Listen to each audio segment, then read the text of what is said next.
The magic നോവലിലേക്ക് സ്വാഗതം. സുധാകർ മംഗളോദയത്തിൻ്റെ ഒരു പൂവിൻ്റെ മോഹം പാർട്ട് 1. താമരെ, ജയന്തൻ നമ്പൂതിരി വിളിച്ചു. കുട്ടി. വടക്ക് തൃത്താലൂർ ക്ഷേത്രത്തിൽ നിന്നും സപ്താഹം കഴിഞ്ഞ് വരികയായിരുന്നു നമ്പൂതിരി. പഴയ അങ്ങിങ്ങ് തുന്നൽ വിട്ട ബാഗിനുള്ളിൽ കുറച്ച് കോടിത്തുണികളും കസവ് വേഷ്ടികളും അല്പം മധുരഫലങ്ങളും പലഹാരങ്ങളുമുണ്ട്. ഒപ്പം ദക്ഷിണ കിട്ടിയ രൂപയും. വേളിയെയോ മക്കളെയോ വിളിച്ചാൽ മുന്നിലെത്താൻ വൈകുമെന്ന് നമ്പൂതിരിക്കറിയാം. മരുമകളായതുകൊണ്ട് താമര ഓടിക്കത് ചുമ്മറത്തെത്തി. മരുമകളെന്നാൽ ഏക സഹോദരിയുടെ മകളാണ്. അടുക്കളയിലുണ്ടായിരുന്നതിൻ്റെ ലക്ഷണങ്ങളുണ്ടായിരുന്നു. താമരയുടെ കറുത്ത കരമുണ്ടിലും നീളം ജാക്കറ്റിലും കരിവളയിട്ട കൈത്തണ്ടകളിലും. എന്തേ അമ്മാമ? വിയർപ്പിൽ കുതിർന്ന സുന്ദരമുഖം മെല്ലെ കുനിച്ച് മുണ്ടിൻ്റെ മടിത്തുമ്പാൽ തുടച്ചിട്ട് സ്നേഹപൂർവ്വം അവൾ തിരക്കി. കിണ്ടിയിൽ ഒരു തുള്ളി വെള്ളമില്ല കുട്ടി. ഉമ്മറത്തെണ്ണയുടെ ചിത്രത്തൂണിൽ വെച്ചിരുന്ന ഒഴിഞ്ഞ കിണ്ടിയിലേക്ക് നമ്പൂതിരി കൈ ചൂണ്ടി. എനിക്ക് കാലൊന്ന് കഴുകണം. യാത്ര ചെയ്ത് വന്നതല്ലേ. തൊണ്ട നനയ്ക്കാൻ അസാരം സംഭാരവും വേണം. അതിനു മുമ്പ് ഈ ബാഗ് കൂടി അകത്തേക്ക് കൊണ്ടുപോയിക്കോളൂ. അതോടെ ബാഗും എടുത്ത് താമര അകത്തേക്ക് ഓടി നടന്നേ അവൾ എന്തും ചെയ്യൂ. പതുക്കെ ഒന്നും ശീലിച്ചിട്ടില്ല താമര. ഒരു ലോട്ടയിലേക്ക് കുറച്ച് സംഭാരം എടുത്തപ്പോഴാണ് പുറത്തു പോയി വന്നാൽ കൈയും കാലും മുഖവും കഴുകാതെ അമ്മാമ്മ ജലപാനം ചെയ്യില്ല എന്ന് ഓർത്തത്. ഉടനെ വന്നു കിണ്ടിയുമായി കിണറ്റുകരയിലേക്ക് ഓടി. കിണ്ടിയിൽ വെള്ളം കൊണ്ടുവന്ന് ഒതുക്കിൽ വെച്ച ശേഷം സംഭാരം എടുത്തുകൊണ്ടെത്തി. അതിനിടയിൽ ശ്വാസം വിടാൻ പോലും സമയം കിട്ടിയില്ല താമരയ്ക്ക്. തൊണ്ട തണുത്തതോടെ നമ്പൂതിരി ഒരേമ്പക്കം വിട്ടു. ലോട്ട താമരയെ ഏൽപ്പിച്ചു. അപ്പോഴേക്കും വേളിയായ സാവിത്രി ആത്തോൽ ഉമ്മറ വാതുക്കൽ മുഖം കാട്ടി. എന്തേ ഇത്ര നേരത്തെ പോർന്നളഞ്ഞത്? അവർ നമ്പൂതിരിയോട് തിരക്കി. പരിഹാസമായിരുന്നു ആ മുഖത്ത്. ഇന്നലെ സപ്താഹം കഴിഞ്ഞതാണെങ്കിലും ഇന്നേ പുറപ്പെടാൻ തരായോളും. ഒരു കുറ്റവാളിയുടെ പതർച്ചയിൽ നമ്പൂതിരി അറിയിച്ചു. 4-ാം നാൾ മകളുടെ പെൺകൊടയാ, സാവിത്രി ഓർമ്മപ്പെടുത്തി. എന്നിട്ട് അച്ഛൻ അതിൻ്റെ ഭാവമൊന്നും ഇല്ലാലോ. അതോ മറ്റാരെങ്കിലും ചുമതല ഏൽപ്പിച്ചേക്കണോ? സപ്താഹത്തിന് പോയാൽ ഒരു പെൺകൊടയ്ക്കുള്ള സമ്പാദ്യം ഉണ്ടാവുക മനസ്സിലാക്കാം. ഇതിപ്പോൾ പെൺകൊടയ്ക്കെല്ലാം ഉള്ളതെല്ലാം സ്വരൂപിച്ചിട്ടല്ലേ താത്രിക്കുട്ടി പോയത്? നമ്പൂതിരി തിരക്കി. എന്നിട്ട് വിരൽ മടക്കി. ആഭരണങ്ങൾ വാങ്ങി, വസ്ത്രങ്ങൾ വാങ്ങി, വേണ്ടപ്പെട്ടവരെല്ലാം ക്ഷണിച്ചു. മറ്റൊരുക്കങ്ങളും ചെയ്തു. അതൊന്നും സപ്താഹത്തിൻ്റെ സമ്പാദ്യത്തിന്മേലല്ലോ. പിന്നെന്തിനെ ഈ പണിക്ക് പോണതേ? പുണ്യം മോഹിച്ചാണാച്ച അതും ഏറുന്തോറും ഇല്ലത്ത് ദാരിദ്ര്യം പെരുക. മൂത്ത പെൺകിടാവിനെ അയക്കാൻ പടിഞ്ഞാറേ തൊടിയിലെ 50 സെന്റ് വിറ്റു. ഇപ്പോൾ ഇളയവൾക്കായി വടക്കേ അറ്റത്ത് 30 സെന്റിന്റെ തീറാതെ വരവും എഴുതി. ഏക്കർ കണക്കിന് തൊടി പരന്നു കിടന്നിരുന്ന ഇല്ലത്തിപ്പോൾ 20 സെന്റ് ഉണ്ട് ബാക്കി. അതിൽ പാതി സർപ്പക്കാവും കുളപ്പൊരയുമാണ്. ശേഷം ഈ 4 കെട്ടും. തല ചായ്ക്കാൻ ഇടമുണ്ടല്ലോ താത്രിക്കുട്ടി. ഒന്ന് സമാധാനിക്കുക. ഞാൻ ഒത്തിരി നേരം ഒന്ന് കിടക്കട്ടെ. നമ്പൂതിരി അകത്തേക്ക് നടന്നു. 2 പെൺകിടാങ്ങളും ഒരു ഉണ്ണിയും ഉള്ളതാ. ആരോടൊന്നില്ലാതെ സാവിത്രി പരിദേവൻ ഉതിർത്തു. കൂട്ടത്തിൽ അനാഥയായ ഒരു മരുമകളെയും കൊണ്ടുവന്ന് പാർപ്പിച്ചിട്ടുണ്ട്. വിഷയം അവിടെ എത്തിയതും താമര തിരിഞ്ഞകത്തേക്ക് നടന്നു. എന്നിട്ട് വല്ല ഉത്തരവാദിത്വം ഉണ്ടോയെന്ന് നോക്കുക. സാവിത്രി കുറ്റപ്പെടുത്തൽ തുടർന്നു. സർവകലാ വല്ലഭെന്നാ ദേശക്കാർ വിളിക്കണത്. കഥകളി പാടും, ചെണ്ട കൊട്ടും, ഇടയ്ക്ക് വായിച്ച് അഷ്ടപതി ചൊല്ലും, അത്യാവശ്യത്തിന് ജ്യോത്സ്യം പറയും. ഇതൊന്നും കൊണ്ട് ഇല്ലത്തിന് പ്രയോജനമില്ലെന്ന് മാത്രം. ബാക്കിയുള്ളവരുടെ പങ്കപ്പാടിൽ മൂത്ത കുട്ടിയുടെ പെൺകൊട നടന്നൊരാശ്വാസമുണ്ട്. 4-ാം നാള് താഴെയുള്ളതിൻ്റെ പെൺകൊടയാണെന്ന് വിചാരമുണ്ടോ ഇവിടെ? എനിക്കറിയാം മനസ്സിലെന്താണെന്ന്. മരുമകളുടെ പെൺകൊട ആദ്യം നടത്തണമെന്നായിരുന്നു അമ്മാമ്മയ്ക്ക്. ഞാനത് സമ്മതിക്കാഞ്ഞിട്ടാ. 11 ദിവസത്തിൻ്റെ ആയാലും മൂപ്പ് എൻ്റെ കുട്ടിക്കല്ലേ. അതിനെ നിർത്തിക്കൊണ്ട് ഉദ്യോഗസ്ഥയായ മരുമകളെ ആദ്യമേ അയക്കാൻ ഞാൻ സമ്മതിക്കില്ല. അമ്മയൊന്ന് അടങ്ങണുണ്ടോ? ഏക മകനായ വേദവ്യാസൻ ഇറങ്ങി വന്ന് സാവിത്രിയെ ശാസിച്ചു. ഏതു നേരവും അമ്മ ഇങ്ങനെ വായ്തോരാതെ വർത്താനം പറഞ്ഞുകൊണ്ടിരിക്കുക. അച്ഛനാണച്ചാ അത് കേട്ട ഭാവവും ഇല്ല. ഇതിനിടയിൽ കിടന്ന് കാത് കേടാവണത് ഞങ്ങളുടേതാണല്ലോ. വ്യാസനെ കണ്ടതും സാവിത്രി നിശബ്ദയായി മുഖം കുനിച്ചു. നമ്പൂതിരിയുടെ 3 മക്കളിൽ മൂത്തയാളാണ് വ്യാസൻ. MBBS കഴിഞ്ഞു, ഹൗസ് സർജൻസി ചെയ്യുന്നു. നേരെ താഴെയുള്ള ഊർമിളയെ 3 ആണ്ട് മുമ്പ് പെൺകൊട കഴിച്ച് അയച്ചതാണ്. ഏറ്റവും ഇളയവളായ ഉത്തരയുടെ പെൺകൊടയ്ക്കായി ഇപ്പതാ അവളും എത്തിയിട്ടുണ്ട്. ഉത്തരയുടെ മുടിയുടെ ചെമ്പിച്ച അഗ്രഭാഗം മുറിച്ച് ഭംഗി വരുത്തുകയാണ് ഊർമിള. ഉത്തരയുടെ മുഖത്താണെങ്കിൽ തീരെ സന്തോഷമില്ല. ഡിഗ്രി അവസാന വർഷം പഠിക്കുന്ന അവൾക്ക് ഉടനെ കല്യാണം വേണ്ട എന്ന അഭിപ്രായമാണ്. പഠിക്കാൻ കേമിയല്ലാത്തത് കൊണ്ടാണ് ഊർമിള പ്രീ ഡിഗ്രി കഴിഞ്ഞപ്പോഴേ വിവാഹിതയായത്. തൊടി വിറ്റു സ്ത്രീധനം കൊടുത്താണ് സർക്കാർ ഗുമസ്തനായ ശ്രീധരനെ അവൾ സ്വന്തമാക്കിയത്. ഇപ്പോഴൊരു കൈക്കുഞ്ഞുമായി. എന്താ കുട്ടി നീ ഇങ്ങനെ മുഖം വീർപ്പിച്ചിരിക്കണത്? ഊർമിള ഉത്തരയോട് തിരക്കി. വല്ലവരും വന്ന് കണ്ടാൽ എന്ത് വിചാരിക്കുക? എന്താച്ചാ വിചാരിക്കട്ടെ, ഉത്തര പറഞ്ഞു. നിക്കൊന്നുമില്ല. അകത്തേക്ക് വന്ന സാവിത്രി അത് കേട്ടു. എന്തുകൊണ്ടാ നീ ഇങ്ങനെ പറയണതെന്ന് നിക്കറിയാതല്ല. കൈ ചൂണ്ടിക്കൊണ്ട് അവർ താക്കീത് നൽകി. നിന്റെ ആ ആശ ഈ ജന്മം നടക്കാൻ പോണില്ല. ഇവിടെ ഒരുത്തിയെപ്പോലെ അനാഥയൊന്നും അല്ലല്ലോ നീ. അരികിൽ നിന്നിരുന്ന താമരെ ഒന്ന് നോക്കിയിട്ട് സാവിത്രി തുടർന്നു. പ്രയോജനമില്ലാത്ത ആളായാലും അച്ഛനുണ്ട് നിനക്ക്. നല്ല തറവാട്ടിൽ പിറന്ന അമ്മയുണ്ട്. ഡോക്ടറായ ഏട്ടനുണ്ട്. ഏട്ടത്തി അയച്ചാലും പേരുള്ളവരില്ലത്താ പാർക്കണത്. ഞങ്ങളുടെ എല്ലാം മുഖത്ത് കരുതേക്കാൻ ഞാൻ സമ്മതിക്കില്ല. ഞാൻ ചത്തേക്കാം, ഉത്തര പറഞ്ഞു. ആരുടെ മുഖത്ത് കരി പറ്റണ്ട. ആ വാചകത്തിൽ സാവിത്രി ഒന്നു പതറി നിസ്സഹായയായി. ഊർമിളയ്ക്കും വീർപ്പുമുട്ടൽ. ശബ്ദം താഴ്ത്തി അവൾ അനിയത്തിയോട് അപേക്ഷിച്ചു. ഏട്ടനുണ്ടോ തെക്കിനിയിൽ, ഇതൊന്നും ആ കാതിലെത്തണ്ട. ഉത്തര അതിന് മറുപടി പറഞ്ഞില്ല. കൃഷ്ണൻ അമ്പലത്തിലെ കഴകക്കാരനായ കണ്ണന്മാരോടുള്ള ഇഷ്ടം കൊണ്ട് മാത്രമല്ല അവൾക്ക് ഈ പെൺകൊടയോട് എതിർപ്പ്. വേൾക്കാൻ വരണ ആളിനെ തീരെ പിടിക്കാഞ്ഞതാണ്. കാഴ്ചയ്ക്ക് അത്ര ഭംഗിയില്ലാത്തത് ക്ഷമിക്കാം. ദേശസാൽകൃത ബാങ്കിലാണ് ജോലിയെങ്കിലും തസ്തിക വെറും അറ്റൻഡറുടേതാണ്. പഠിപ്പും കുറവ്. സ്ത്രീധന കാര്യത്തിലാണെങ്കിൽ ഉടുമ്പിന്റെ പിടുത്തവും. അന്യജാതിക്കാരനാണെങ്കിലും കണ്ണൻ നല്ല മാർക്കോടെ MA ജയിച്ച ആളാണ്. കാഴ്ചയ്ക്കും സുഭകൻ. ശില അറിയുന്ന സ്വരമാതിരി. ഇടക്ക പഠിക്കാൻ അച്ഛൻ്റെ അടുത്ത് വരുമ്പോഴുള്ള പരിചയമാണ് വളർന്ന് പന്തലിച്ചത്. കാലക്കേട് കൊണ്ടാണ് കണ്ണന് ജോലി കിട്ടാൻ വൈകണത്. കാലം തെളിയുമ്പം എല്ലാം ശരിയാവും. പന്തൽ പണിക്കാർക്ക് ഊണ് വിളമ്പാൻ അമ്മ ഏട്ടത്തി അപ്പുറത്തേക്ക് പോയതും ഉത്തര താമരയോട് പറഞ്ഞു. നോക്കിക്കോ, ഞാൻ കണ്ണൻ്റെ ഒപ്പം പോവും. അതിനെന്ത് മറുപടി പറയണമെന്ന് താമരയ്ക്ക് അറിയില്ലായിരുന്നു. രണ്ടുപേരും ഏതാണ്ട് ഒരേ പ്രായം. 11 ദിവസത്തിൻ്റെ എളപ്പമേ ഉള്ളൂ താമരയ്ക്ക്. താമരയുടെ അമ്മ മരിച്ചപ്പോൾ അച്ഛൻ്റെ ഇല്ലത്തു നിന്നും അവളെ എടുത്തുകൊണ്ട് പോന്നതാണ് അമ്മാമ്മ. അവളെയും കൊണ്ട് ഇവിടെ പൂന്താനം ഇല്ലത്തെത്തുമ്പോൾ സാവിത്രി ആത്തോൽ ഉത്തരയെ പ്രസവിച്ചു കിടക്കുകയാണ്. എന്ത് അന്ധക്കാരനാ നിങ്ങളീ കാട്ടിയത്? നമ്പൂതിരി നെഞ്ചോട് അമർത്തി പിടിച്ചിരുന്ന ചോര കുഞ്ഞിനെ കണ്ട് സാവിത്രി പൊട്ടിത്തെറിച്ചു. ഇവിടെ പെണ്ണില്ലാഞ്ഞിട്ടാണോ ഇതിനെ കൂടി കൊണ്ടുപോകുന്നത്? പെണ്ണോ ആണോ എന്ന് ഞാൻ നോക്കിയില്ല. എൻ്റെ ദേവകിയെ തെക്കോട്ടെടുത്തപ്പോൾ ആരും ശ്രദ്ധിക്കാനില്ലാതെ ഈ ചോര കുഞ്ഞ് ഇടനാഴിയിൽ വിരിച്ച ഷീറ്റിൽ കിടന്ന് കരയണു. ആരിതിനെ നോക്കുമെന്ന് പറഞ്ഞ് മാധവനും കരയണു. പുല കഴിഞ്ഞാൽ അയാൾക്ക് ജോലിക്ക് പോണ്ടേ? അയാളുടെ അമ്മയോ സഹോദരിമാരോ ഇതിൻ്റെ കരച്ചിൽ കേട്ടിട്ട് തിരിഞ്ഞു നോക്കണമില്ല. ഞാൻ കൊണ്ടുപോയിക്കോട്ടെ എന്ന് ചോദിച്ചിട്ട് മാധവൻ എതിര് പറഞ്ഞുമില്ല. അതോടെ ഞാനിതിനെ ഇങ്ങ് കൊണ്ടുപോന്നു. എൻ്റെ ദേവയ്ക്ക് പകരാ നിൽക്കിത്. എല്ലാം അമ്മാമ്മ തന്നെ അറിഞ്ഞ കഥകളാണ്. മറ്റാരുടെയോ കഥയെന്ന വണ്ണമാണ് അന്ന് താമര അതൊക്കെ കേട്ടിരുന്നത്. ഇപ്പോൾ അതോർത്ത് നെഞ്ചു വിങ്ങുന്നു. അറിയാതെ കണ്ണ് നനയുന്നു. രണ്ടും ഒരേ പ്രായം. ഇതിനുകൂടി ഇത്തിരി മുലപ്പാൽ കൊടുത്തൂടെ താത്രിക്കുട്ടി എന്ന് അമ്മാമ്മ ചോദിച്ചിട്ടുണ്ടത്രേ. അമ്മാവി അപ്പോൾ തലയിൽ തല്ലും. എന്തു മഹാപാപ ഈ പറയണത്? പെറ്റു വീണപ്പോഴേ അമ്മയെ തിന്ന ജീവിയായത്.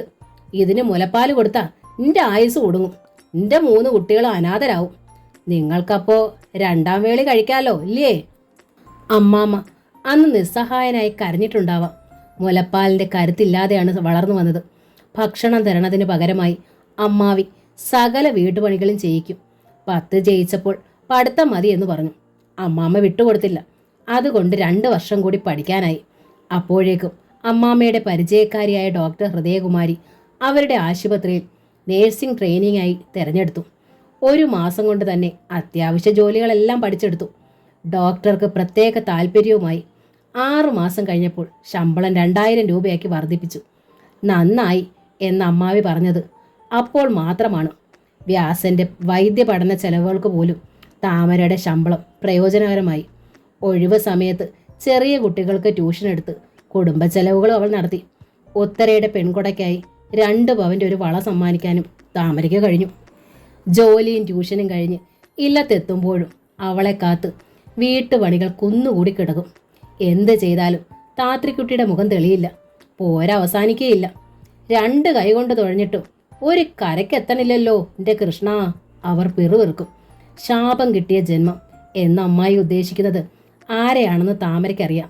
അത് ഓർത്തപ്പോൾ അവൾക്ക് സങ്കടം സഹിക്കാൻ കഴിയാതെയായി. താമര എന്തിനാ കരയണത്? ഉത്തര ചോദിച്ചു. കണ്ണൻ്റെ ഒപ്പം ഞാൻ പോകുമെന്ന് പറഞ്ഞോണ്ടാ.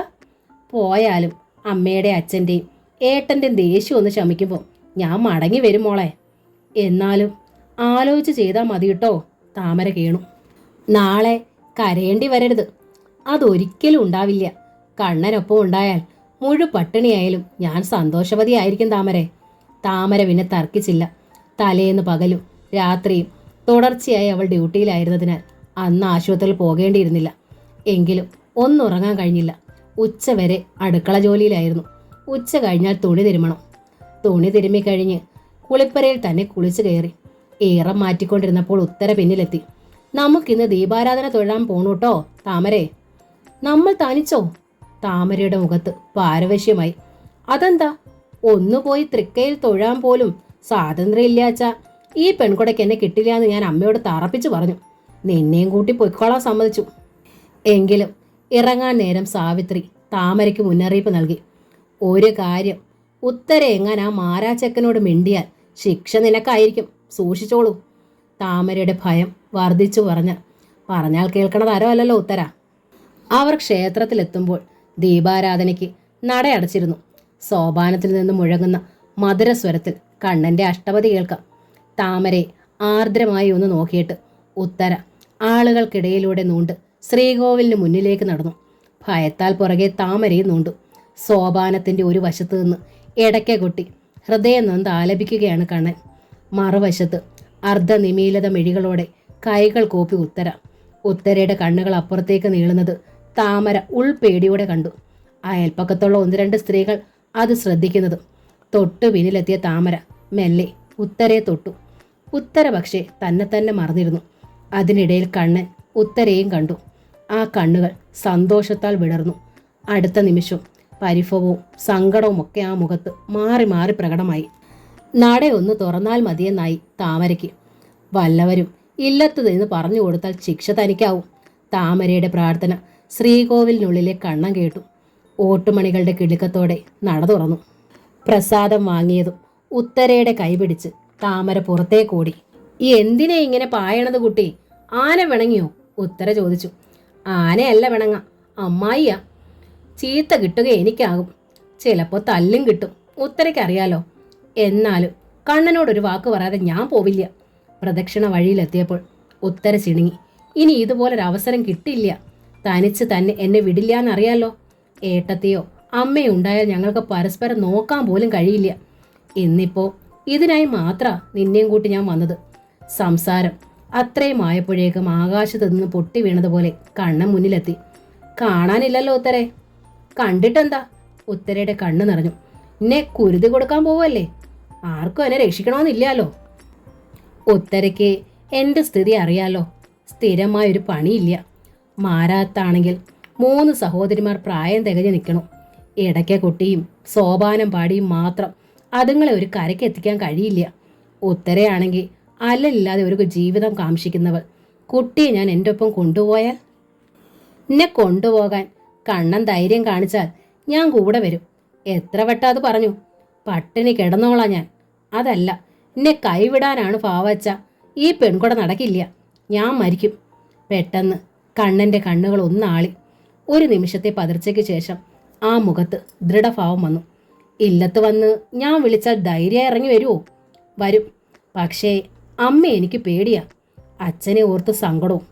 പെൺകൊട ചെയ്തയച്ച ഏട്ടത്തി എത്തിയിട്ടുണ്ട്. ഇപ്പോൾ ഇല്ലത്ത്. ഇന്നലെ ഏട്ടനും വന്നു. അവരുടെ എല്ലാം മുന്നിൽ വെച്ച് എനിക്ക് ഇറങ്ങിപ്പോരാൻ പ്രയാസമുണ്ട്. പക്ഷേ രാത്രിയിൽ പടിപ്പുര വാതുക്കൽ വന്നാൽ ഞാൻ ഇറങ്ങി വരാം. ഇന്ന് രാത്രി തന്നെ വരുവച്ചാ അത്രയും സന്തോഷം. നടുങ്ങിയത് താമരയാണ്. അറിയാതെ അവൾ ഉത്തരയുടെ കയ്യിൽ കടന്നു പിടിച്ചു. വരാം. ഒരു നിമിഷം കഴിഞ്ഞാണ് കണ്ണൻ ശബ്ദിച്ചത്. പടിപ്പുര വാതുക്കലല്ല ഞാൻ വരിക. അത്ര ദൂരം ഉത്തര തനിച്ച് നടന്നു വരണ്ട. ഉമ്മറ വാതുക്കൽ വന്ന് ഞാൻ കാത്തു നിൽക്കാം. രാത്രി 12 മണിക്ക്. ചതിക്കാതെ വന്നാൽ മതി. ആരെങ്കിലും അത് കേൾക്കുന്നുണ്ടോ എന്ന് കണ്ണുകളാൽ തിരയുകയായിരുന്നു താമര. ഞാൻ വരാം. ഉത്തര വാക്കു കൊടുത്തു. ഇടവഴിയിലെത്തിയപ്പോൾ താമര ഉത്തരെ നോക്കി കേണു. പോവല്ലേ ഉത്തരെ, അപ്പോൾ ഞാൻ വിട്ടത്തിൽ തൂങ്ങി ജീവൻ കളയണതാ നിനക്കിഷ്ടം? താമര തളർന്നുപോയി. ഇല്ലത്തെത്തിയതും സാവിത്രി താമരയുടെ കാതിൽ തിരക്കി. അവനെ കണ്ടോ? സോപാനത്തിലുണ്ടായിരുന്നു. ഉത്തരയുമായി അവൻ വർത്തമാനമെല്ലാം പറഞ്ഞോ? താമരയുടെ ഭാഗ്യത്തിന് അപ്പോഴേക്കും വ്യാസൻ അവിടേക്ക് വന്നു. കുറച്ച് ജീരകവെള്ളം വേണ്ടിയിരുന്നല്ലോ. അത് കേട്ട പാതി കേൾക്കാത്ത പാതി താമര അടുക്കളയിലേക്ക് ഓടി. മുൻപ് താമരയും ഉത്തരയും ഊർമിളയും അകത്തളത്തിലെ ആട്ടുകട്ടിലിൽ ഒരുമിച്ചായിരുന്നു ഉറക്കം. തെക്കിനിയിൽ വ്യാസനും വടക്കിനിയിൽ സാവിത്രിയും ജയന്തൻ നമ്പൂതിരിയും. പെൺകൊട കഴിഞ്ഞ ശേഷം ഊർമിള വന്നാൽ ശ്രീധരനോടൊപ്പം വടക്കിനിയിൽ ഉറക്കം തുടങ്ങി. ആ ദിവസങ്ങളിൽ നമ്പൂതിരിയും സാവിത്രിയും നടുവകത്തേക്ക് മാറും. രാത്രി ഞാൻ പോവൂട്ടോ. ഉറങ്ങാൻ കിടന്നപ്പോൾ താമരയുടെ കാതിൽ ഉത്തരം മന്ത്രിച്ചു. എനിക്ക് പേടിയാവണു. താമര കരഞ്ഞു. ഒന്നും പേടിക്കണ്ട. ഉത്തര താമരയുടെ കവളിൽ നുള്ളി. പ്രാർത്ഥിച്ചിട്ട് സുഖമായി ഉറങ്ങിക്കോളൂ. നീ ഒന്നും അറിഞ്ഞിട്ടില്ല, ഒന്നും അറിയേയില്ല. പക്ഷേ താമരയ്ക്ക് ഉറങ്ങാനായില്ല. അമ്മായിയോട് പറഞ്ഞ് ഉത്തരെ രക്ഷിച്ചാലോ? അപ്പോൾ അതിൻ്റെ പേരിൽ ഉത്തര ആത്മഹത്യ ചെയ്താലോ? എന്തു വേണമെന്ന് താമരയ്ക്ക് മനസ്സിലായില്ല. ചുവരിലെ പഴയ ക്ലോക്കിൽ 11 അടിച്ചത് അവൾ കേട്ടു. തുടർന്ന് കുട്ടിക്കാലത്തെ ചില ഓർമ്മകളിലേക്ക് താമര വഴുതിപ്പോയി. താത്രിക്കുട്ടി അമ്മായിയുടെ ക്രൂരതകൾ. അമ്മാമ്മയില്ലാത്തപ്പോൾ അമ്മായിയും മക്കളും കഴിച്ചതിൻ്റെ എച്ചിലെ ഭക്ഷിക്കാൻ തന്നിരുന്നുള്ളൂ. അമ്മാമ്മയെ അത് അറിയിക്കരുതെന്നും നിർബന്ധം. ചെറിയ തെറ്റിന് പോലും പുളിവടി കൊണ്ടുള്ള അടി. പെറ്റമ്മയെ ചുട്ടു തിന്നവൾ എന്ന പഴിയും. അമ്മാമ്മ കഴിഞ്ഞാൽ സാന്ത്വനത്തിൻ്റെ ഏക മുഖം ഉത്തരയുടേതായിരുന്നു. ആ ഇഷ്ടത്തിന് എതിര് നിന്നാൽ മാത്രമേ വഴക്കിടൂ. ചിന്ത അത്രത്തോളം എത്തിയപ്പോഴാണ് പുറത്തുനിന്ന് ഒച്ചയും വിളിയും കേൾക്കായത്. താമര ഞെട്ടി എഴുന്നേറ്റ് ലൈറ്റ് ഇട്ടു. ക്ലോക്കിൽ 12 കഴിഞ്ഞ് 10 ഉത്തരയാണ് ഓർമ്മ വന്നത്. മെല്ലെ ആടുന്ന ആട്ടുകട്ടിൽ മയങ്ങിക്കിടക്കുന്നുണ്ടവൾ. പൂന്താനം, പൂന്താനം തിരുമേനി. പുറത്തുനിന്ന് ഒന്നിലധികം സ്വരത്തിൽ വിളി. അതോടെ അടുത്ത അറകളിലും വിളക്കുകൾ തെളിഞ്ഞു. ജയന്തൻ നമ്പൂതിരിയും സാവിത്രിയും ഊർമിളയെ ഇറങ്ങി വന്നു. തെക്കിനിയിൽ നിന്ന് വ്യാസനും. ആരാ അപ്പോൾ ഈ നേരത്ത് എന്ന് തിരക്കിക്കൊണ്ട് ചെന്ന വ്യാസനാണ് വാതിൽ തുറന്നത്. ആ നേരം കൊണ്ട് താമര ഉത്തരയെ തട്ടി ഉണർത്തിയിരുന്നു. പുറത്ത് ആരൊക്കെയോ വന്നിട്ടുണ്ട്. ഉത്തര അമ്പരപ്പിൽ ചുറ്റും കണ്ണോടിച്ചു. എന്നിട്ട് നെഞ്ചിൽ കൈ ചേർത്തു. ഈശ്വര, 12 കഴിഞ്ഞല്ലോ. അവൾ എഴുന്നേറ്റ് ഉമ്മറത്തേക്ക് ഓടി. പിറകെ താമരയും. മുറ്റത്ത് ചില അയൽക്കാരുടെ മധ്യേ കണ്ണു നിന്നിരുന്നു. ശബ്ദമില്ലാതെ താമര കൃഷ്ണ എന്ന് വിളിച്ചുപോയി. ഉത്തരയുടെ മുഖമാണെങ്കിൽ വിളറി വെളുത്തു. കൂടെ വരാം എന്ന് വാക്കുകൊടുത്ത സമയത്തെ ധൈര്യമെല്ലാം നഷ്ടപ്പെട്ടു. അടുത്തിടെയായി നമ്മുടെ ഈ ഭാഗത്ത് കള്ളന്മാരുടെ വല്ലാത്ത ശല്യം. മുറ്റത്ത് നിന്ന ശങ്കരൻ നായർ എന്ന അയൽക്കാരൻ അറിയിച്ചു. ഞങ്ങൾ കുറച്ചുപേർ ചേർന്ന് രഹസ്യമായി ഈ ഇടവഴിയിൽ ഒരു നൈറ്റ് പെട്രോൾ ആരംഭിച്ചു. അതിനായി ഇറങ്ങിയപ്പോഴാ ഈ മുറ്റത്ത് ആരോ നിൽക്കണത് കണ്ടത്. വാതിൽ തുറക്കാനുള്ള ശ്രമമാണെന്ന് തോന്നി. ഞങ്ങൾ പാഞ്ഞു വന്ന് പിടിച്ചപ്പോൾ ഇയാളാ. കണ്ണൻ്റെ മുഖത്തേക്ക് അയാൾ ടോർച്ചടിച്ചു. സാവിത്രി ഞെട്ടലോടെ തിരിഞ്ഞ് ഉത്തരയെ നോക്കി. ഉത്തരയുടെ ശ്വാസം നിലച്ചു. മോഷണത്തിനായി ഇയാൾ കയറില്ലല്ലോ, അയൽക്കാരിൽ മറ്റൊരാൾ പറഞ്ഞു. ചോദ്യം ചെയ്തിട്ട് പക്ഷെ മിണ്ടുന്നില്ല. ഒടുവിൽ അടി കിട്ടുമെന്നായപ്പോൾ ഇവിടുത്തെ കുട്ടി വിളിച്ചിട്ട് വന്നതാണെന്ന് സമ്മതിച്ചു. കൂടെ ഇറങ്ങിച്ചെല്ലാന്ന് വാക്ക് കൊടുത്തിട്ടുണ്ടത്രേ. കത്തുന്ന മിഴികളോടെ വ്യാസൻ സാവിത്രിയെ നോക്കി. എന്ത് ചെയ്യണമെന്നറിയാതെ സാവിത്രി ഉഴറി. ജയന്തൻ നമ്പൂതിരി തളർച്ചയിൽ ചാരു കസേരയിലേക്കിരുന്നു. ഉത്തരയെ നോക്കി ഊർമിള അരുതേ എന്ന് കണ്ണുകളാൽ അപേക്ഷിച്ചു. ഉത്തര ജീവച്ഛവമായി നിന്നതേ ഉള്ളൂ. പെട്ടെന്നാണ് സാവിത്രിയുടെ മുഖം കുറുകിയത്. താമരെ! അകത്തേക്ക് നോക്കി അവർ വിളിച്ചു. താമര മാത്രമല്ല, മറ്റുള്ളവരും അന്താളിച്ചു. വിളിച്ചത് കേട്ടില്ലേ? അന്തർജനത്തിന്റെ ശബ്ദം ഉയർന്നു. താമര ഓടിയാ മുന്നിലെത്തി. ഏട്ടെ! മുഖമടച്ചൊന്ന് കൊടുത്തു സാവിത്രി. നേരാണോ ഈ കേട്ടത്? നീയാണോ ഇയാളെ വിളിച്ചു വരുത്തിയത്? തകർന്നു പോയി താമര. ആ കണ്ണുകൾ നിറഞ്ഞു തുളുമ്പി. മുറ്റത്ത് നിൽക്കുന്ന കണ്ണൻ്റെ നേർക്ക് മെല്ലെ മിഴികൾ തിരിച്ചു താമര. അയാളിലും പകപ്പ്. ഈ കുട്ടിയല്ല, അയാൾ വിക്കി. പിന്നെ ഏതു കുട്ടിയാ ഇവിടെ? സാവിത്രി ചോദിച്ചു. ഒരുത്തിയുടെ പെൺകൊട കഴിഞ്ഞു. താഴെയുള്ളതിൻ്റെ പെൺകൊട ഉറപ്പിച്ചും കഴിഞ്ഞു.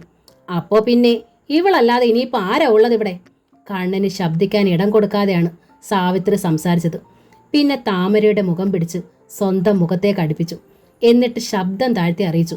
നോക്ക്, അമ്മയില്ലാത്ത നിന്നെ വളർത്തി ഈ നിലയിലെത്തിച്ചത് ഞാനാ. മുലപ്പാൽ തന്നിട്ടില്ലെന്നേ ഉള്ളൂ. എൻ്റെ കുട്ടിയുടെ മാനം നീ കാക്കണം. എൻ്റെ മാത്രം കുട്ടിയല്ല, നിന്റെ അമ്മാമ്മയുടെ മകളാ ഇവൾ. 11 ദിവസത്തെ മൂപ്പുള്ളെങ്കിലും നിന്റെ ഏട്ടത്തിയുമാ. നീ സഹായിച്ചില്ലെങ്കിൽ നിശ്ചയിച്ച് വെച്ച പെൺകുട മുടങ്ങും. താമര ഉത്തരയെ നോക്കി. ഉത്തര ഭയന്ന് നിൽക്കുകയാണ്. ശബ്ദിക്കാൻ പോയിട്ട് ശ്വാസം വിടാൻ പോലും ശക്തിയില്ലാതെ. പറയ്. സാവിത്രി വീണ്ടും ശബ്ദമുയർത്തി. നീയാണോ ഇയാളെ വിളിച്ചു വരുത്തിയത്? ഞാനൊന്ന് പറഞ്ഞോട്ടെ. പെട്ടെന്ന് കണ്ണിനിടയിൽ കയറി. താൻ പറയണ്ട. വ്യാസൻ പല്ല് ചിരിച്ചു. ഇവൾ പറയട്ടെ, അതാ ഞങ്ങൾക്ക് വിശ്വാസം. ഈ നാട്ടുകാരും അതേ വിശ്വസിക്കൂ. താൻ പറഞ്ഞതെങ്ങനെ കള്ളമാണെങ്കിൽ ബാക്കി പറയണില്ല ഞാൻ.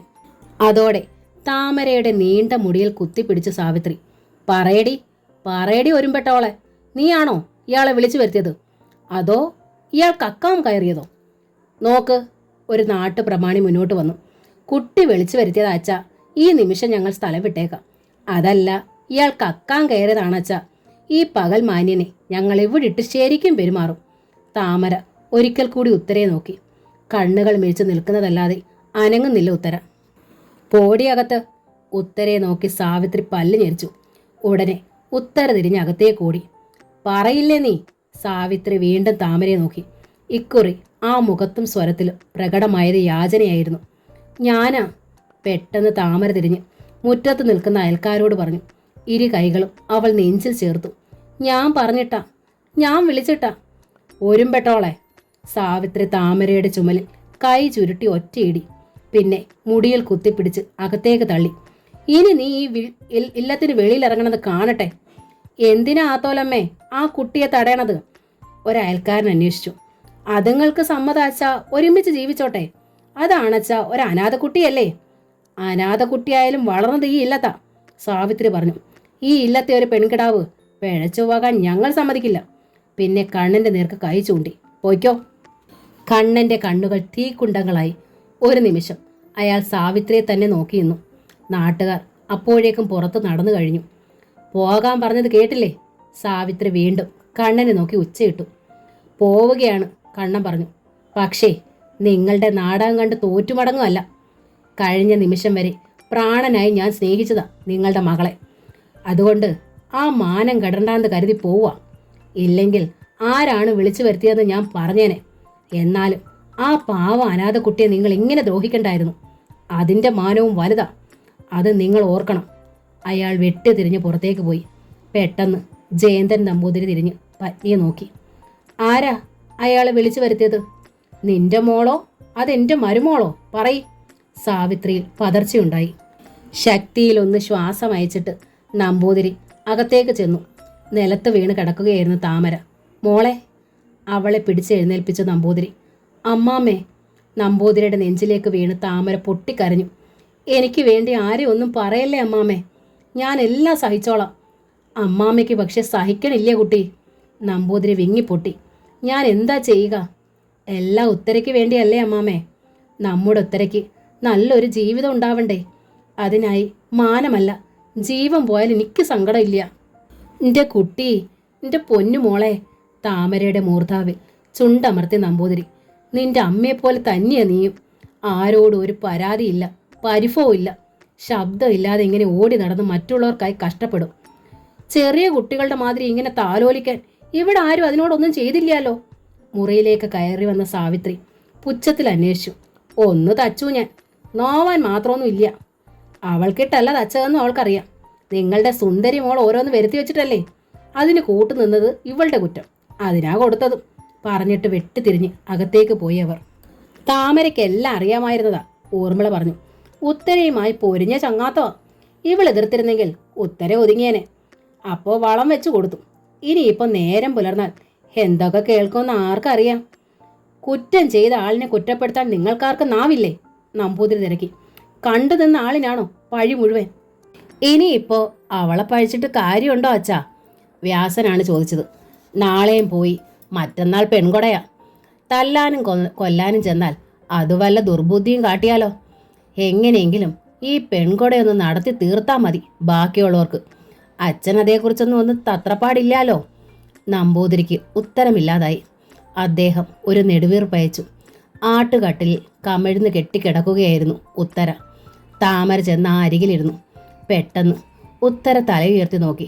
പിന്നെ താമരയുടെ മടിയിലേക്ക് മുഖം അടുത്ത് വെച്ചു. അടക്കത്തിൽ തേങ്ങി. എന്നോട് ക്ഷമിക്കണേ മോളെ. സാരയില്ല. താമര ചുണ്ട് കടിച്ചമർത്തി. എന്നാലും നിന്നെ അമ്മ തച്ചില്ലേ ഞാൻ കാരണം?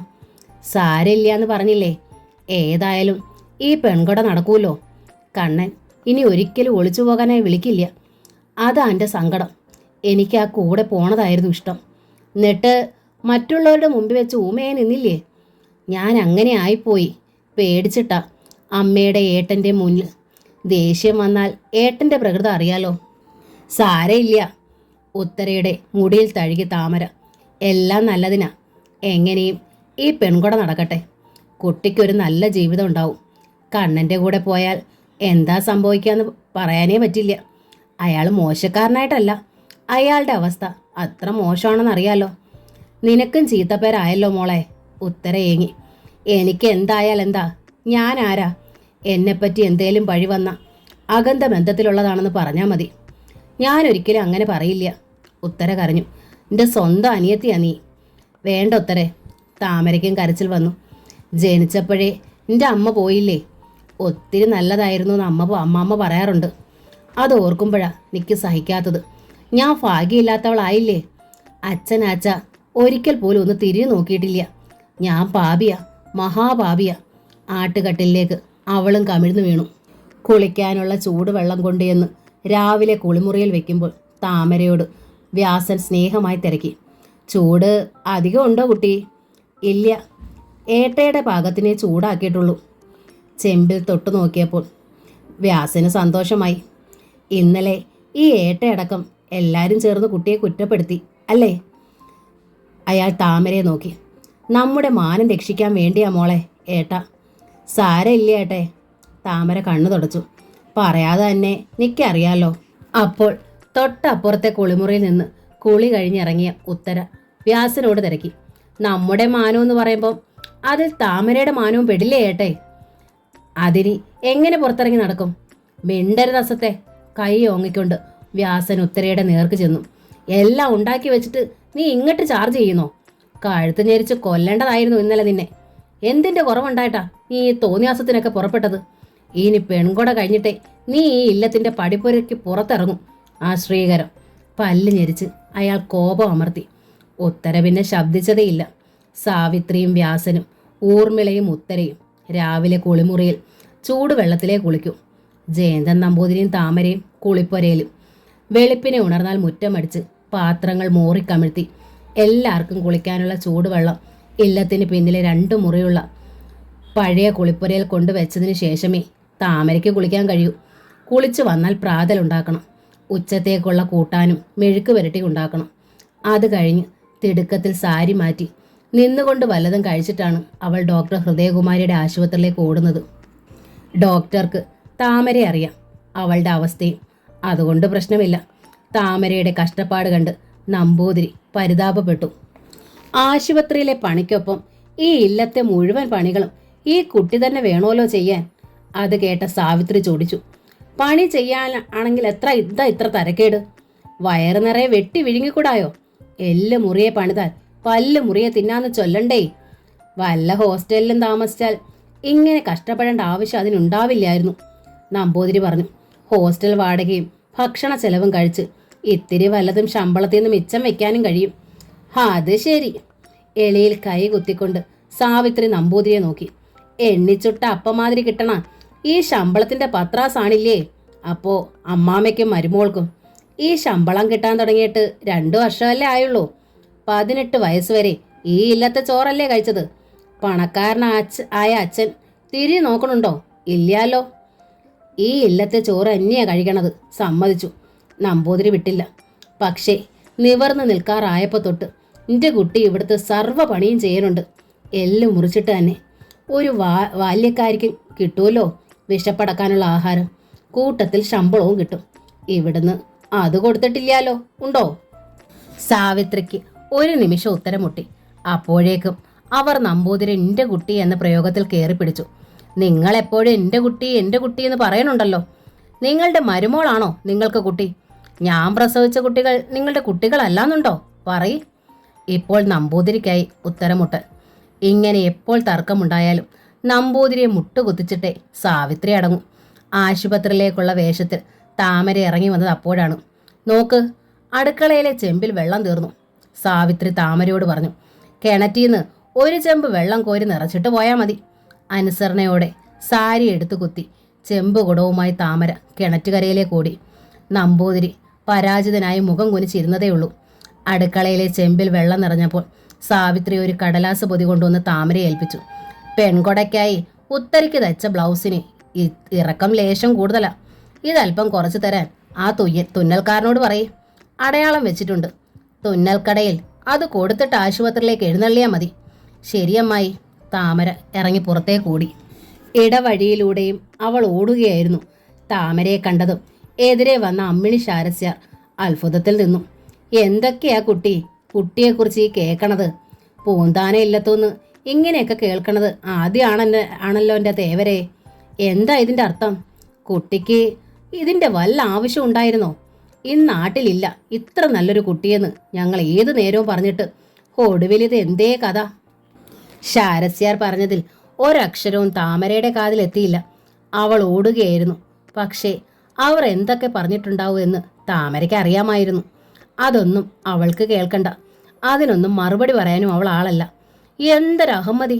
താമര ഓടി മറിഞ്ഞതും ശാരസ്യാർ നെടുവീർപ്പെട്ടു.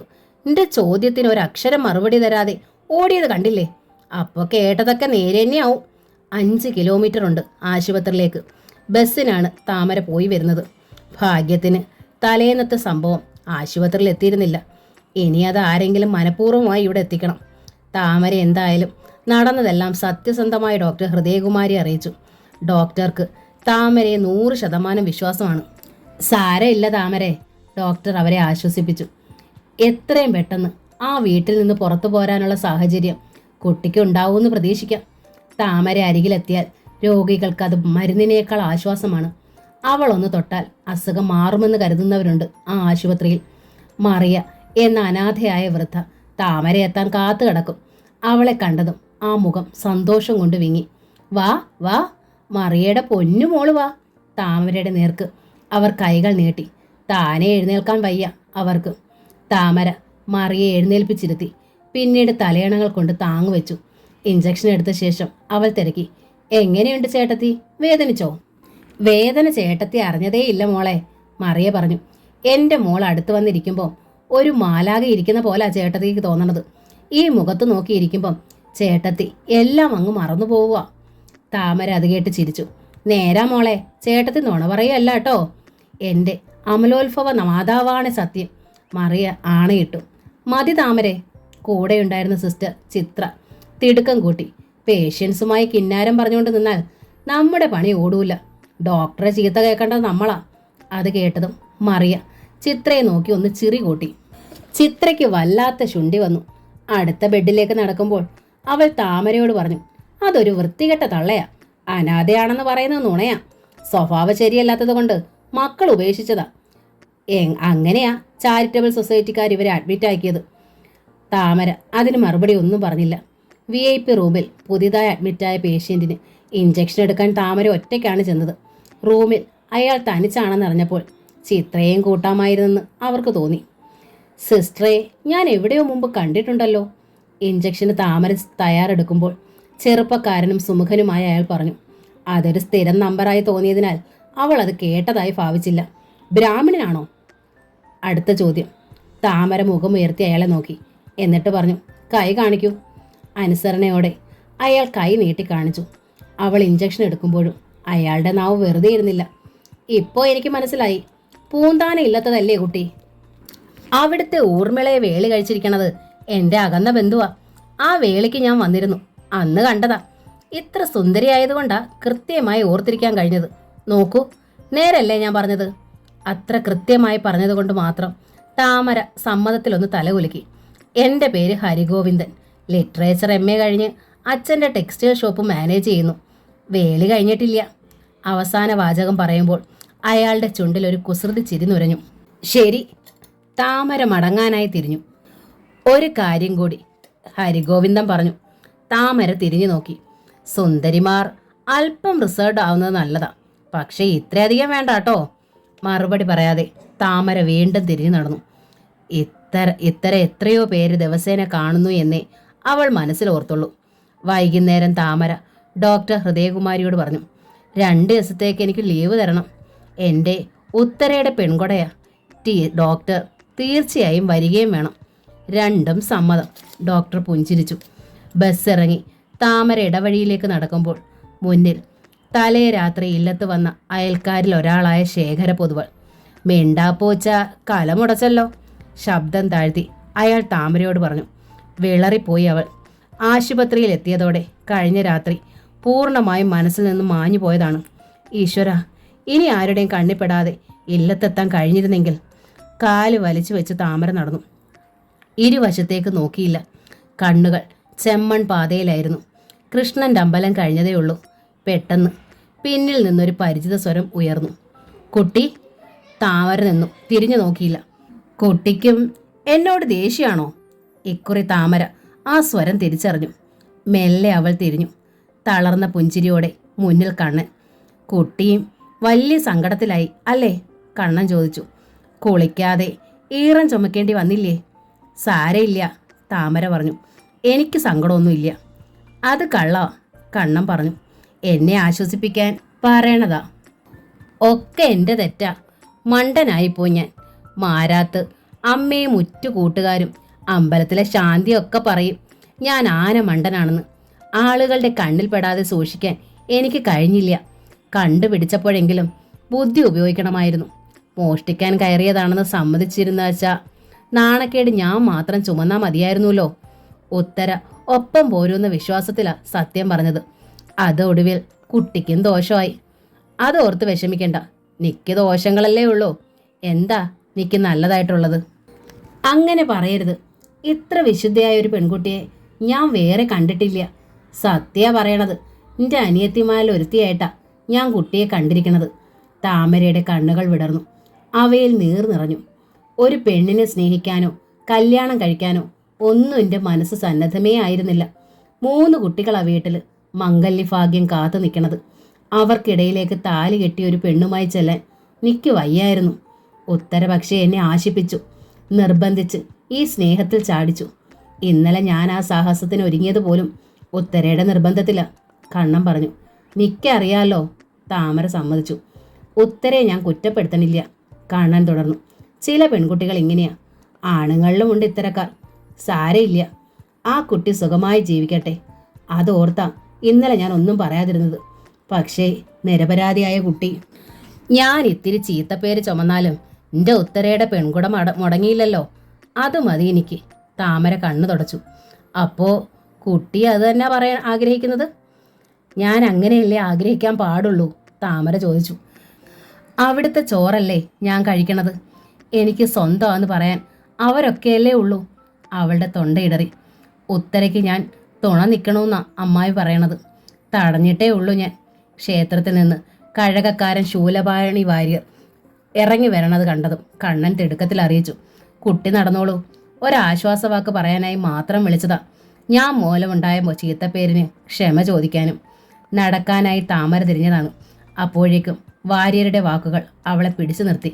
എന്നെ കണ്ടിട്ട് ഓടണ്ട. ദേശം മുഴുവൻ പാട്ടായിരിക്കണം. ഒളിച്ചോടണമെന്നുള്ളവർക്ക് ഇനിയും ഒളിച്ചോടാലോ. ആരും തടയാൻ വരണില്ല. അത്രയും പേരുദോഷം അകന്നൂല്ലോന്ന് കരുതുക. എന്തിനെ വെറുതെ അമ്പല പരിസരം അശുദ്ധമാക്കണത്? 4 ഓരുമ്പിട്ട് ഇറങ്ങിയിരിക്കുകയാണല്ലോ ഇങ്ങനത്തെ പെൺകിടാങ്ങൾ. താമര വീണ്ടും നടന്നു. നടക്കുന്നതിനേക്കാൾ അവൾ ഓടുകയായിരുന്നു. എന്തിനാടോ താൻ ഇങ്ങനെ വേഷം കെട്ടി സുന്ദരക്കുട്ടനായി നടക്കണത്? വാര്യർ കണ്ണന്റെ നേർക്ക് തിരിഞ്ഞു. പെൺകുട്ടികളുടെ പിന്നീന്ന് മാറാതെ. കഷ്ടമുണ്ട് കേട്ടോ. തൻ്റെ തന്തയുടെ സ്ഥാനത്തുനിന്ന് പറയാ ഞാൻ. മാരാത്ത് 3 എണ്ണം പുര നിറഞ്ഞ് നിൽക്കണ കാര്യം തനിക്ക് ഓർമ്മയില്ലാതെ പോയല്ലോടോ. കണ്ണൻ ഒരക്ഷരവും മറുപടി പറഞ്ഞില്ല. പടികൾ കയറി അയാൾ ക്ഷേത്രത്തിലേക്ക് നടന്നു.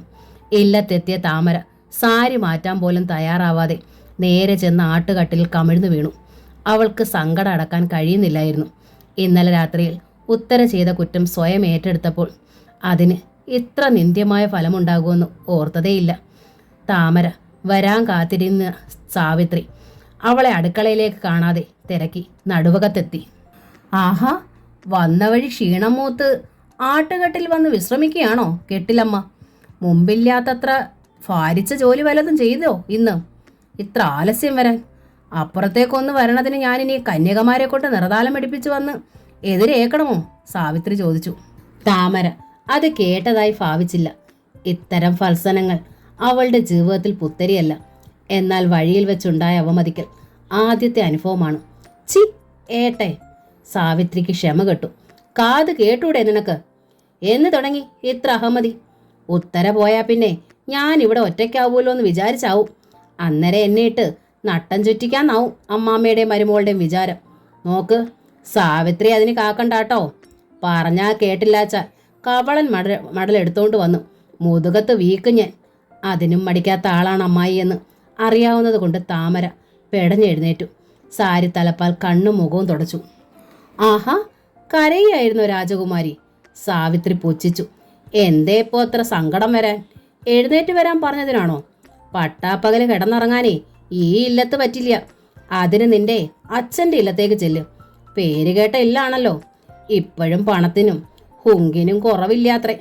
പക്ഷേ അയാൾക്ക് വേറെ വേളിയും മക്കളും ഉണ്ട്. നാണം കേട്ട് കയറി ചെന്നാല് പടിപ്പുരയ്ക്ക് അകത്തേക്ക് കടത്തില്ലെന്ന് മാത്രം. നിന്നെപ്പോലുള്ളവരെ പോറ്റാൻ ഈ പാവം പിടിച്ച താത്രിക്കുട്ടി മാത്രമേ തയ്യാറാവൂ. ഇങ്ങട്ടതിൻ്റെ നന്ദിയുണ്ടോ? അതില്ലാതാനും. ഞാനിപ്പോൾ എന്താ വേണ്ടത് അമ്മായി? താമര ചോദിച്ചു. അതാണപ്പോ സംശയം. സാവിത്രി ചിറി കോട്ടി. കൊട്ടത്താളം നിറയെ എച്ചിൽ പാത്രങ്ങൾ കിടക്കുകയാണേ.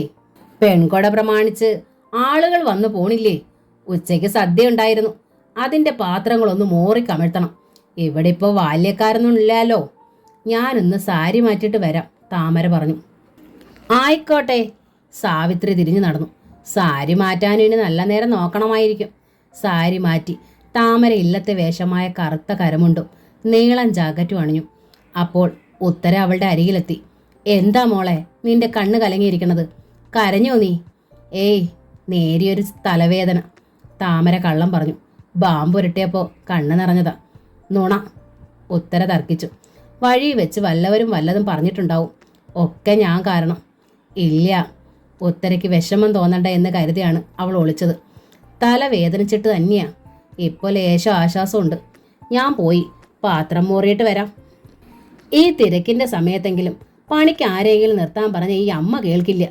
ഉത്തര സാവിത്രിയെ കുറ്റപ്പെടുത്തി. പാത്രങ്ങൾ മുഴുവൻ കഴുകി കമഴ്ത്തിയ ശേഷം ചെമ്പുകളിൽ വെള്ളം കോരി നിറയ്ക്കാനായി താമര കിണറ്റുകരയിലേക്ക് നടന്നു. പിന്നിലെ വിരിപ്പന്തലിൽ പായ വിരിച്ചിട്ട് നമ്പൂതിരിമാർ വട്ടം ചേർന്നിരുന്ന് അക്ഷരശ്ലോകം ചെല്ലണുണ്ടായിരുന്നു. അടുക്കളപ്പുരയിൽ ദേഹണ്ണക്കാർ പാചകവും ആരംഭിച്ചിരുന്നു.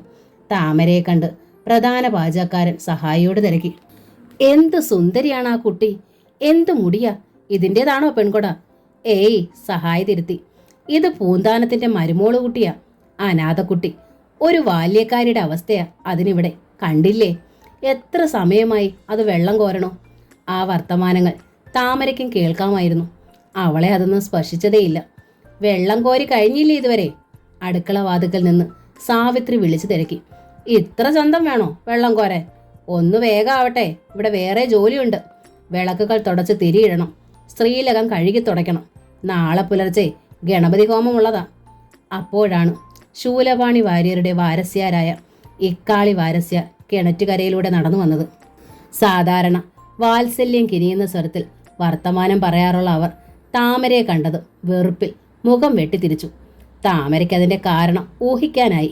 അടുക്കള വാതിക്കൽ നിൽക്കുന്ന സാവിത്രിയുടെ നേർക്ക് നടന്നെടുത്തുകൊണ്ട് ഇക്കാളി തിരക്കി.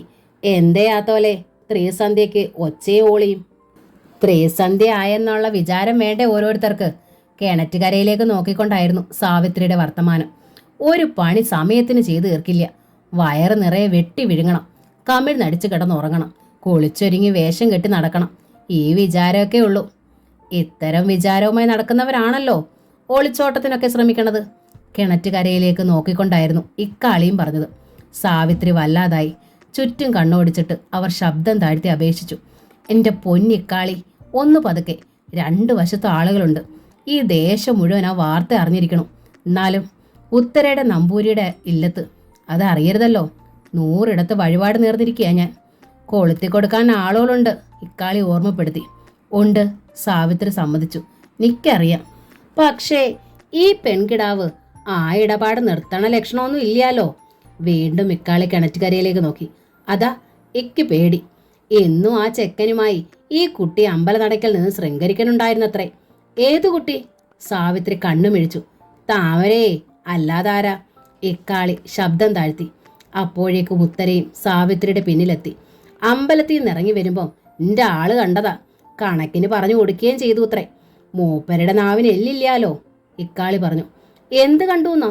സാവിത്രിക്ക് പിന്നെയും സംശയം. ആ കണ്ണന്മാരാരും ഈ താമരയും തമ്മിൽ അമ്പലത്തിന് മുന്നിലെ വഴിയിൽ നിന്ന് കുശുകുശുക്കണേ. കുറച്ചു നേരമൊന്നും അല്ല, രാത്രി ഒളിച്ചോടാന്നൊക്കെ പറയണതും കേട്ടു അത്രേ. സാവിത്രി മാത്രമല്ല, ഉത്തരയും നടുങ്ങിപ്പോയി. അവളുടെ കണ്ണുകൾ വിഴിഞ്ഞു, ദേഹം വിറച്ചു. ഒരു പൂവിൻ്റെ മോഹം എന്ന നോവലിൻ്റെ ഈ ഭാഗം ഇവിടെ പൂർണ്ണമാവുകയാണ്. ഈ നോവൽ നിങ്ങൾക്ക് ഇഷ്ടമായെങ്കിൽ ലൈക്ക് ചെയ്ത്, ഷെയർ ചെയ്ത്, സബ്സ്ക്രൈബ് ചെയ്യണേ. Thank you.